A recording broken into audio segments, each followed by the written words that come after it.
Hey guys, my name is Andrew, and today I'm going to show you my 2 tools that I use to get my mixes to translate everywhere. One of the most frustrating things when mixing is when things don't translate. What do I mean by translate? Translate is basically, if I mix something in this room, how does it sound in a different room, or on a phone, or a laptop, or in your car? If you're mixing for a live room, that doesn't really matter.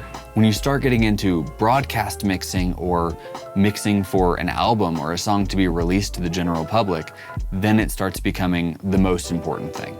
There are 2 primary methods I use to solve this problem. The first one is simple. It's just listening on a bunch of different devices and places and cars and headphones in rooms like this with big speakers. Anywhere you can listen to hear it from a different perspective is going to dramatically help you understand what you're actually hearing. You see, you kind of have to think about mixing music like the music is in 3D space. And with every different headphone you put on and every different speaker you listen to and any car you listen to, you're looking at it from a little bit different of a perspective, and it just helps you fully understand what you're hearing. For me, I like to listen primarily on 3 or 4 different things. The first one I like to use is my in-ear monitors. So these are 64 audio A12Ts, and they are just my daily driver. They sound fantastic. I know what they're supposed to sound like. I listen to them all the time. And so I always start the mix with these just to get a good baseline. The second thing I like to listen on is these. These are Audio-Technica M50, what are these? ATH M50Xs. They are not crazy expensive. I think these are like $100 or something.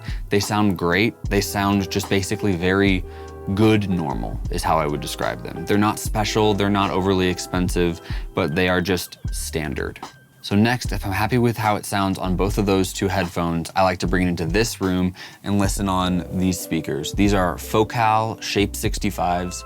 They are fantastic, and they will just tell me things that headphones won't. Finally, as a final process, I always just airdrop it to my phone, listen on the phone speaker, because whether we like it or not, people are just going to be listening to music through the tiny little terrible speaker in their phone. So that's step 1. If you listen on a bunch of different things, I promise you your mixes are going to instantly translate so much better everywhere else. However, there is one trick I use that is free and transforms my mix every single time I do it. And it is listening to the mid-range only. So how do you do that? It's actually really simple. You just go ahead and put an EQ on your master bus, and then you do a high pass filter at about 200 and a low pass filter up to about 4K. By doing that, you're simulating the part of the audio spectrum that pretty much every speaker hears. All right, real quick, here's what it sounds like flat. So this is the actual normal master bus.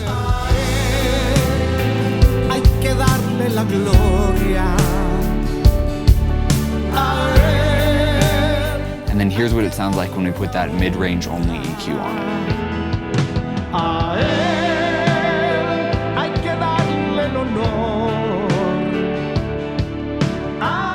As much as we want everyone to have great subwoofers and hear the really low-end bass, it's just not realistic. And as much as I'd also love for people to have really high-end speakers that go really high up, it's also just not realistic. And so that mid-range is really where the magic of the song happens. And if you're able to put an EQ in that range and have it still sound good, you're doing something right. All right. Now I'm just gonna show you a basic before, which the before is going to be the mix just after using my in-ears. So this is one perspective, and I promise you it's gonna be wrong. Then I'm gonna show you what the mix sounds like after I've gone through all the processes I've mentioned. I just wanna caveat this whole episode by saying this mix is not going to be mind-blowingly good. It is a random mix I'm doing for someone online. To be honest with you, I can't even understand what they're saying because it's in Spanish. But the point about this is not how to get mind-blowing mixes, it's how to get your mixes to translate. So this isn't that it's the best mix in the world, this mix will sound consistent pretty much no matter where I play it.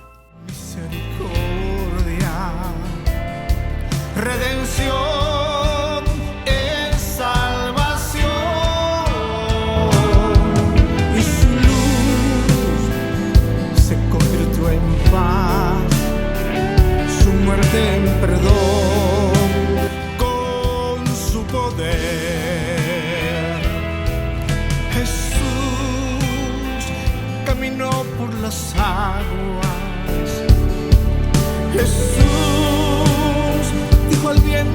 se callara.